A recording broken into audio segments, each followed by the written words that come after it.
Bel, kumusta ka? Anong lagay mo dyan? Okay lang ako. Okay, good. So, mamaya, gagamitin kita. Mamamasyal tayo mamaya, ha? Huwag mag-alala.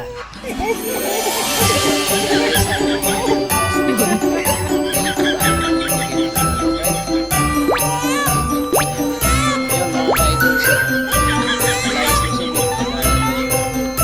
Pinili ko yung isa. Yun.